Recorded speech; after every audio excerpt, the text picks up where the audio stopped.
Nicholas Varela had it all: wealth, recognition, and control.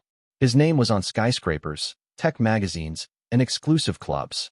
But beneath the tailored suits and billion-dollar mergers, he felt nothing. Smiles came easy, but meaning did not. One evening, after a lifeless board meeting, he asked his driver to take a different route.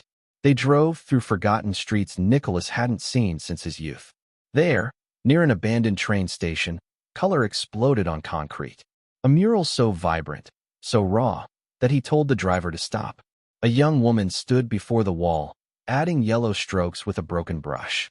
Her hair was tied up carelessly, and her clothes were covered in paint. She moved with purpose, like the world depended on what she was creating. Nicholas watched from the shadows of his tinted window, unmoving. She didn't notice him, or if she did, she didn't care. For 10 minutes, he forgot every meeting, every number, every title. All he saw was a woman who painted like she was breathing through color. And something inside him stirred for the first time in years. The next day, he returned, alone this time, and on foot. She was there again, working silently while a small crowd admired from afar. Children laughed nearby, imitating her strokes with sticks and chalk. He watched, hands in his pockets, out of place in his expensive coat. When their eyes finally met, she tilted her head curiously. "You lost?" she asked, paintbrush still moving. "Maybe," he answered honestly. She gave a half-smile and kept painting. Her name was Luna, and her art had no gallery. Walls, bridges, and alleys were her canvas. She painted to heal, to scream, to be seen by someone, anyone. Nicholas began to visit her mural every evening. Sometimes she spoke, sometimes she didn't. But every day, he learned something about her through the way she painted. There was grief in her reds, hope in her blues, fire in her oranges. And for the first time in his life, Nicholas wanted to understand color. One rainy night, Luna invited him to stand under her tarp. He hesitated before stepping beside her, out of the downpour.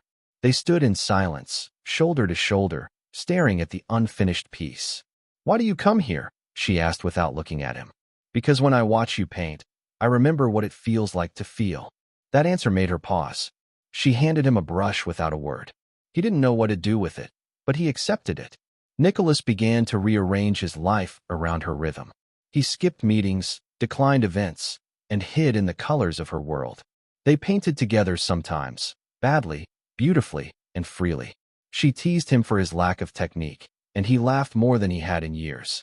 They shared stories between brushstrokes, hers of survival, his of suffocation.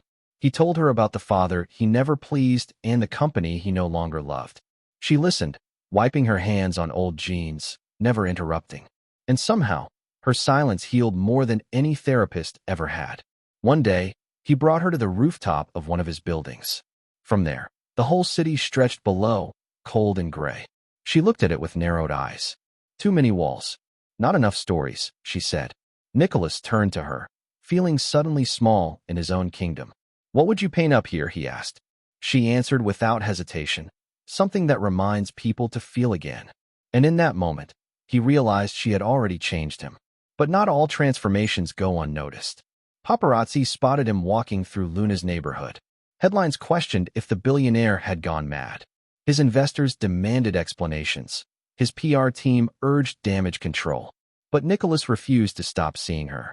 He didn't care about optics. He cared about her. Still, Luna noticed the tension and grew quiet again.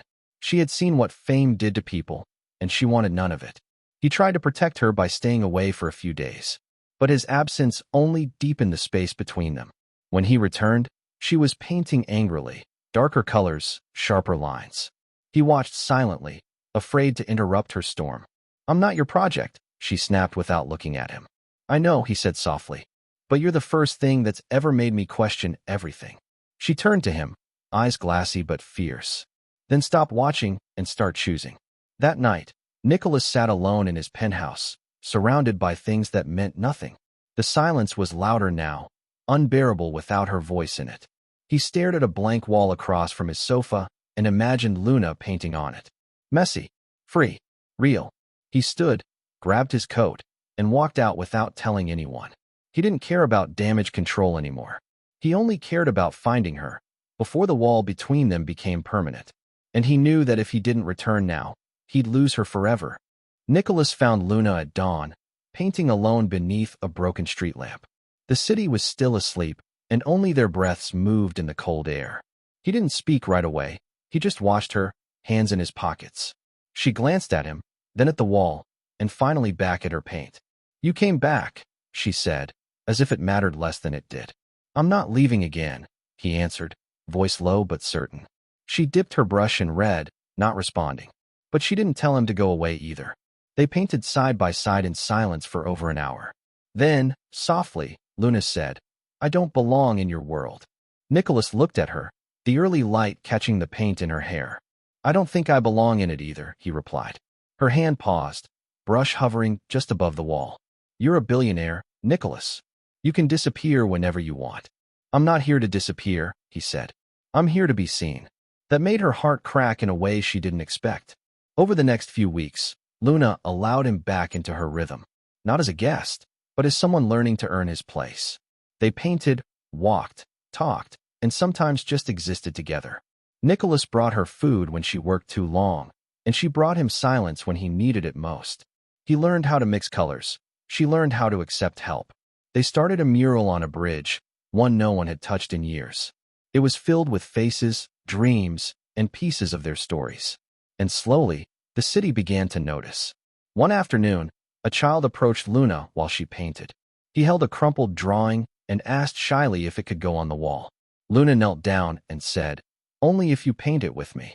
Nicholas watched her include him like he'd watched her include everyone, without judgment. It wasn't just about art. It was about being seen, being valid. That night, he whispered, "You don't just change walls. You change people." She replied, "Maybe, but only the ones willing to be changed." And he knew she was talking about him. But change always comes with resistance. Nicholas' board gave him an ultimatum: cut ties with Luna or step down. They called her a distraction, a threat to the company's clean image. He stared at them across the polished glass table and realized he felt nothing for their empire. All the money, all the deals, none of it had ever made him feel like she did. "I built this," he said calmly, "but it doesn't own me." He handed in his resignation that afternoon and felt freer than he ever had in his life. Luna was stunned when he told her what he did. "You gave up everything," she whispered. "No," he said, touching her paint-streaked cheek. "I gave up nothing. I gained you." She stared at him, her heart pounding with fear and love.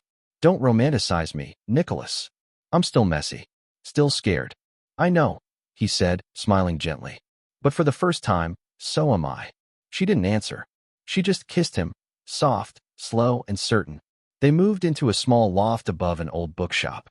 Nicholas adjusted to a life without servants, suits, or schedules. He painted badly, cooked worse, and laughed more than ever.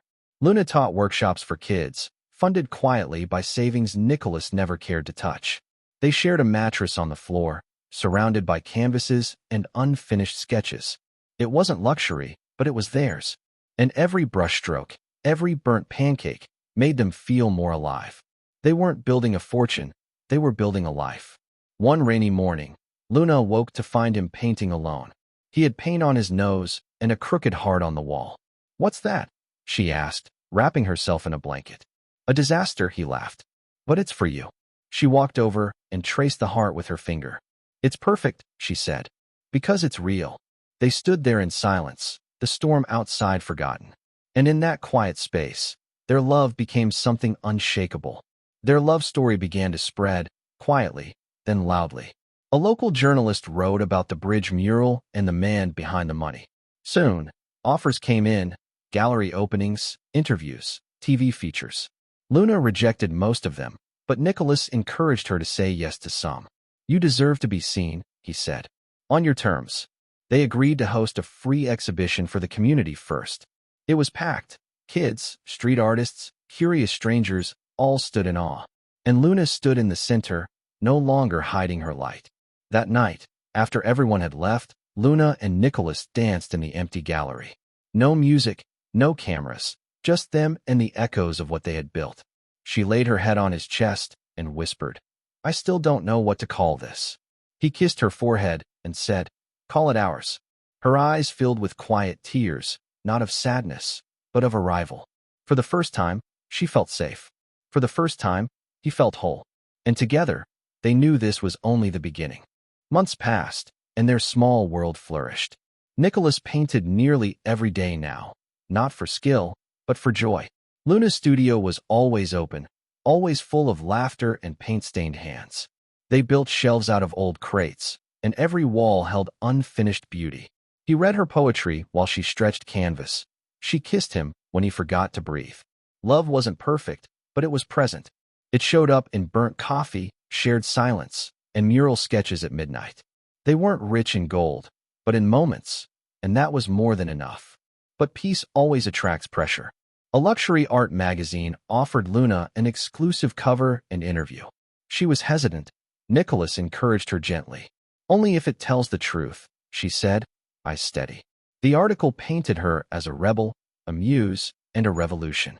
It didn't erase her past, it honored it. For the first time, her name wasn't just spray paint on a forgotten wall. It was light in a place where many had stopped looking. The fame brought opportunities, but also scrutiny. Some critics called her overhyped or lucky for dating rich. Nicholas shielded her as best he could, but she stood taller than him. "I've been invisible before," she told him. "I'm not afraid of being misunderstood." Still, some nights she cried in silence, and he simply held her. Their loft became a sanctuary again, where noise couldn't follow. He whispered, "They don't get to rewrite your story." And she whispered back, "Because you already helped me reclaim it."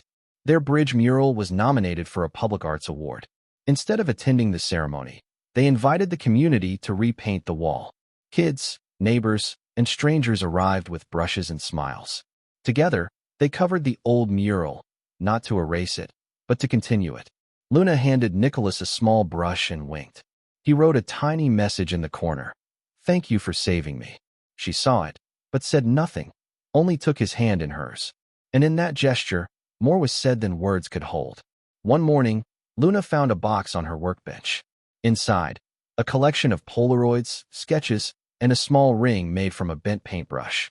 She gasped, fingers trembling, eyes wide. Nicholas appeared behind her, awkward but glowing. "I know you don't believe in tradition," he said, "but I believe in us." She laughed, half in disbelief, half in awe. "No diamonds, just something bent and made by hand," he added. She kissed him before he could say more. "Yes," was all she said. They didn't marry in a cathedral or wear designer clothes. They married under the same bridge where they first painted together. Friends from the streets came, as did artists, children, and musicians. The air smelled of spray paint and fresh bread. Instead of vows, they exchanged brushes dipped in color. "I promise to create with you," Luna said. "I promise to never stop learning from you," Nicholas replied. And the city roared with applause, not of power, but of people. Together, they opened a free arts collective called The Wall We Share. It welcomed every kind of creator, forgotten, hidden, dreaming. Nicholas handled donations and logistics. Luna mentored and inspired. They refused to make it elite. No velvet ropes, no critics in suits. Only stories, only hearts, only truth. Their names became known, but they never acted like they mattered more. They painted murals in hospitals, prisons, and schools. They didn't chase legacy, they lived it. Years later, Nicholas stood before a new crowd at an education summit. He spoke not of apps or stocks, but of color, purpose, and connection. He ended with this: "Success is hollow if it doesn't create something beautiful." When he stepped off stage, Luna was waiting with paint on her nose. "You still talk too much," she teased. "And you still make silence feel like home," he said. They left early, hand in hand, ignoring the cameras. Fame hadn't changed them. They had changed what fame meant. They aged gently, without regret. Their home was still messy, still full of canvases and laughter. They never stopped painting, never stopped teaching. Each wrinkle held color, each scar a story. They had no heirs, but their legacy lived in the walls of the city. Luna's art breathed in alleys and parks, Nicholas' name in none of them. That was how they wanted it. Anonymous beauty, like a secret gift. Their love was never loud, but it lasted longer than applause. On the day Luna passed, the entire city painted. Every wall, every school, every forgotten corner bloomed with color. Nicholas sat quietly beside her last mural, eyes closed, brush in hand. She had once said, "I don't need forever. I just need meaning." And with her, he had found more meaning than any lifetime promised. He smiled through tears and dipped the brush into red. One final stroke beneath her name, beside a small heart. Because even though she changed his life, she never asked him to.